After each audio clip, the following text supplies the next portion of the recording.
Bienvenidos de nuevo a Dentro la Historia. Hoy un video instantáneo un poco diferente de lo habitual, porque en pocos días nosotros, los ciudadanos italianos, seremos llamados a votar. No se vota por una elección, es un referéndum, pero no es un referéndum como los demás.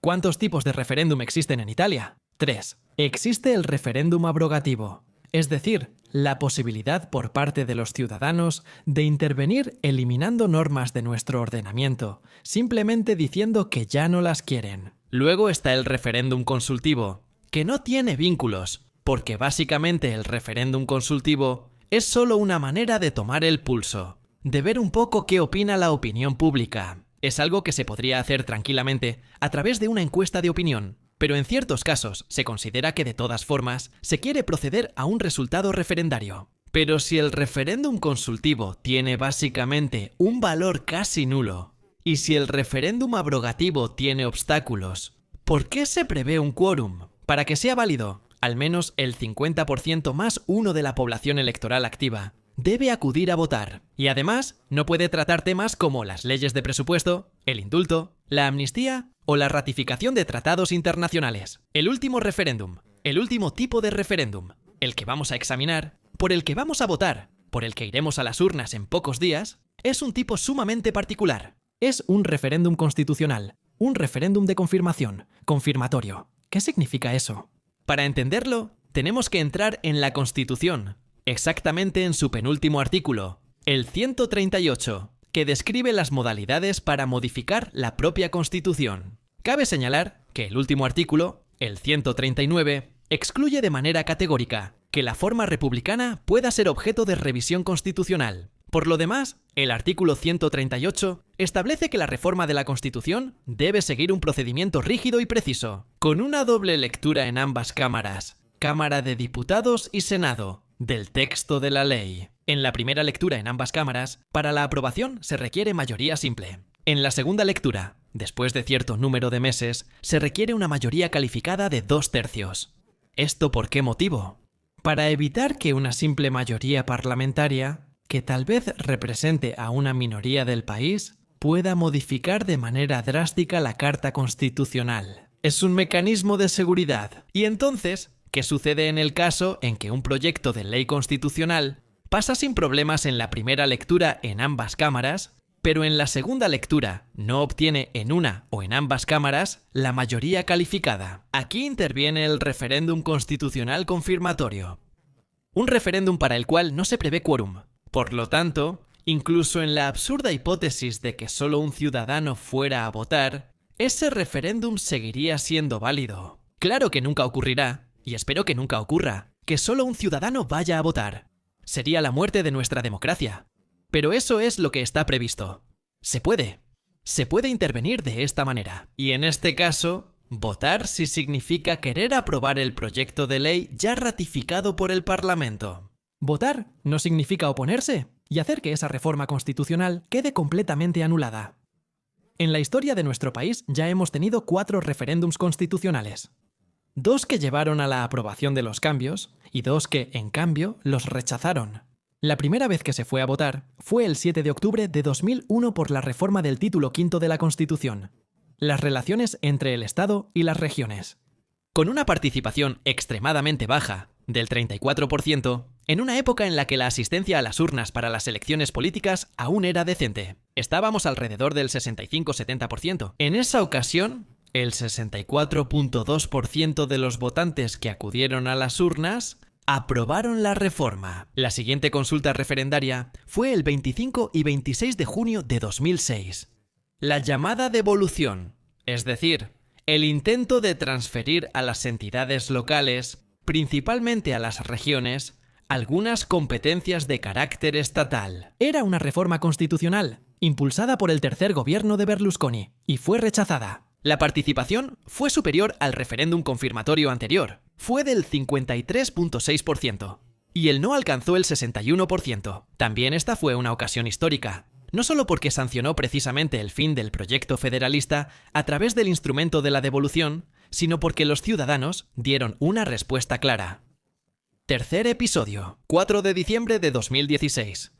La reforma constitucional llamada Renzi-Boschi, es decir, la superación del bicameralismo perfecto y otras modificaciones adicionales. La participación fue aún mayor que la vez anterior. 69%, así que era un tema muy sentido. Y el no prevaleció también esta vez con el 59.11%. Además, el referéndum tuvo un impacto político porque provocó la dimisión de Matteo Renzi como jefe del gobierno, así que el fin de su periodo como jefe del gobierno, y posteriormente el nacimiento del gobierno Gentiloni. Ese referéndum fue extremadamente personalizado porque el mismo Matteo Renzi había lanzado casi un reto sobre su propia persona. O gano o me voy a casa. Se fue a casa, todos lo sabemos. El último referéndum, en orden cronológico, fue el de septiembre de 2020, la reforma constitucional para la reducción del número de parlamentarios. Pasar de casi 1000 parlamentarios entre diputados y senadores a 600 se presentó como una necesidad de ahorro, de revisión del gasto. En realidad, yo sigo convencido de que fue una tontería, porque menos parlamentarios significa menos representantes, lo que significa menos posibilidades para el ciudadano común de hacer escuchar su voz en el Parlamento y, por lo tanto, en la política nacional. Esa reforma fue aprobada con el 69.6% de respuestas a favor. El resultado fue entonces un recorte en el número de parlamentarios, que a partir de las elecciones de septiembre de 2022 fueron reducidos primero en los distritos y luego, obviamente, en los escaños. Ahora vamos a votar por el proyecto de reforma de la justicia y de la organización del Poder Judicial. Por un lado, la separación definitiva de las carreras entre jueces de instrucción y jueces de sentencia. Y por otro, la división del CSM, el Consejo Superior de la Magistratura, creando más órganos de control. Es una reforma que fue impulsada por el gobierno actual y que está firmada por el ministro Carlo Nordio, el ministro de Justicia. Es una reforma muy controvertida, porque, por un lado, se enfoca precisamente en la cuestión de separar definitivamente las carreras de los magistrados, para dar una garantía absoluta al acusado en el ámbito penal, porque solo se habla del ámbito penal, no de los procesos civiles, de transparencia y de garantía de que no haya interferencias. Por otro lado, se critica la voluntad del Ejecutivo de intentar someter al Poder Judicial, que, desde la perspectiva de nuestra Carta Constitucional, que se basa en los principios de Montesquieu, está separado de los demás poderes, es decir, el legislativo, que es el de hacer las leyes, y el ejecutivo, que es el de hacer cumplir las leyes. Habrán escuchado en los últimos días, en las últimas semanas, ambas campanas, quienes están a favor del sí y quienes están a favor del no. Está claro que esta reforma, este proyecto de ley de reforma ya ha pasado por el Parlamento, pero que para ser definitiva, para estar efectivamente en funcionamiento, debe pasar por el escrutinio de la voluntad popular. Es algo impactante, en comparación con lo que habían decidido los padres constituyentes. Recordemos siempre un principio. Las modificaciones a la Constitución deberían ser cambios para mejorar la propia Constitución o para hacerla adecuada a las necesidades de la inmediatez, de la vida cotidiana, de la evolución de los tiempos.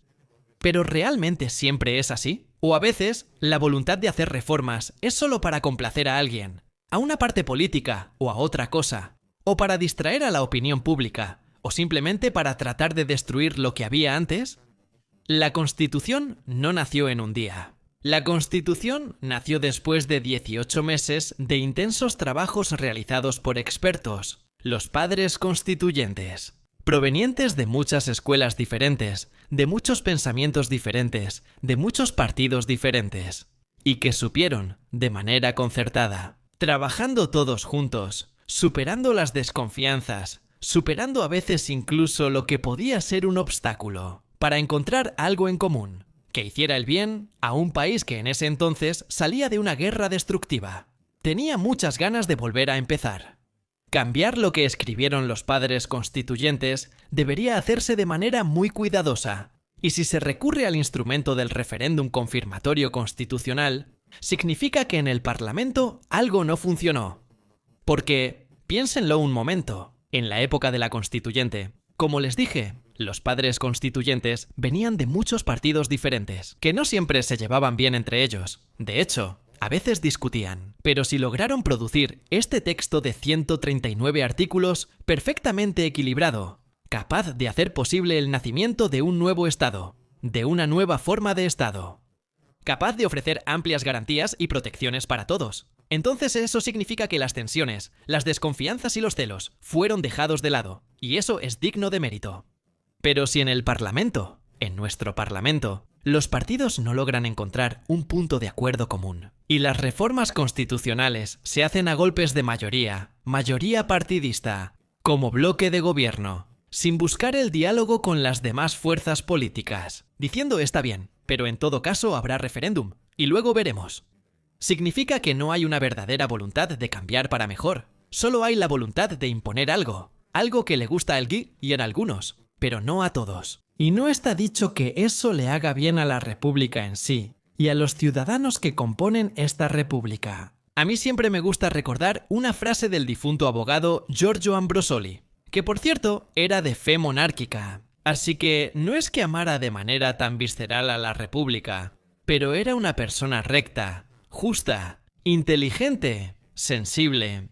Dijo el abogado Ambrosoli: el Estado somos nosotros, lo hacemos nosotros los ciudadanos, con nuestro trabajo, con nuestra identidad. Esto siempre debemos recordarlo. No es algo que se dé por hecho, no es algo que deba olvidarse. Así que recordémoslo también cuando vayamos a votar en los referéndums constitucionales. Si en el Parlamento alguien ha intentado forzar la situación e imponer una reforma sin dialogar con las demás fuerzas políticas, aprovechándose simplemente de los números, de la mayoría, y quizá de un par de alianzas útiles, entonces tal vez esa reforma no debe considerarse como algo exactamente positivo para la nación. Quizá es solo algo que se ha planeado en beneficio de algunos y en perjuicio de otros. Alguien me dirá: de todos modos se necesita una separación de carreras, de todos modos se necesita la voluntad de hacer el proceso penal más transparente. Les tengo dos noticias. La primera: hace años se aprobó la reforma Cartabia, que a pesar de todos sus problemas, introdujo el principio de la separación de carreras. Con la reforma Cartabia, solo una vez el magistrado puede pasar del rol de investigador al de juez. No se permite ir y venir entre las dos oficinas, solo una vez. Después de eso, uno debe decidirse, o por un lado o por el otro, y eso ya es transparencia. El verdadero problema en la justicia italiana no es la justicia penal, que sí, no es rapidísima, pero tal vez sería más rápida si el Parlamento evitara cada vez aprobar leyes que obstaculizan la acción penal. El verdadero problema de Italia es el juicio civil. Los procesos civiles duran 7, 8 años, si no es que más. Ni hablemos de la justicia administrativa. Esos son los verdaderos problemas. Problemas a los que, curiosamente, nuestra política no quiere encontrar remedio. ¿Por qué? Pregúntenselo. ¿Por qué motivo? Sin embargo, cuando se habla de crisis, de empresas que se van, de inversionistas extranjeros que no quieren invertir en Italia, siempre se menciona la justicia. No es la justicia penal, porque la justicia penal se ocupa exclusivamente de sancionar perfiles delictivos. ¿Qué empresario extranjero debería temer a la justicia penal si aún no ha traído nada a Italia? Si aún no ha hecho nada, ¿por qué debería temerla?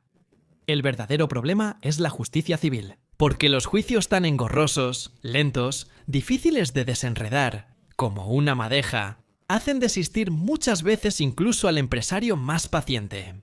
Y sin embargo, la justicia civil no se toca. Quienes se concentran exclusivamente en la penal, quizás porque la mayoría de los parlamentarios declara como profesión la de abogado, y por eso no quieren perder ni hacer que sus colegas pierdan oportunidades de trabajo. Porque mientras más duran los juicios, más trabajo hay, me parece obvio. ¿Y por qué intervenir en la cuestión penal? Quizás porque, al intentar desmontar lo que es la estructura constitucional creada por los padres constituyentes, se intenta dirigir la acción penal que en nuestro país es obligatoria ante la noticia de un delito, tratando de dar prioridad a ciertos temas a costa de otros. Quizás sea eso. Como decía Giulio Andreotti, pensar mal es pecado, pero muchas veces se acierta. Los dejo con estas reflexiones. Piénsenlo. Piénsenlo bien. ¿Por qué tenemos que ir a votar? Porque, evidentemente, en el Parlamento no lograron encontrar un punto de acuerdo. Y eso ya es un problema. Entonces, vayamos a votar y demostremos a los parlamentarios que al final son pagados por nosotros con nuestros impuestos. Que si se nos pide intervenir en los asuntos públicos, en las decisiones, en la necesidad de participar en la vida política y decisoria de este país, nosotros como ciudadanos realmente podemos expresar nuestra opinión. Y también podemos hacer entender lo que realmente pensamos y quién realmente es útil para este país. Vayamos a votar. Luego cada quien hará sus propias reflexiones y en la urna marcará con una cruz la casilla que considere adecuada. Vamos, y demostremos que el italiano, el ciudadano común, no es simplemente un tonto al que se puede engañar con algún mitin en la plaza o en la televisión. Es un ser pensante. Y también, citando a Aristóteles, un animal político, y como tal puede intervenir en la política sintiendo la necesidad, la urgencia, la voluntad, hasta el punto de hacerle entender a los parlamentarios y a los miembros del Ejecutivo que no todo está bien, que no siempre actúan realmente por el bien del país, y que quizás las prioridades del país son otras. Vayan a votar. Yo lo haré. Y tal vez nos volvamos a escuchar después del resultado de este quinto referéndum constitucional. Que tengan un buen día todos ustedes.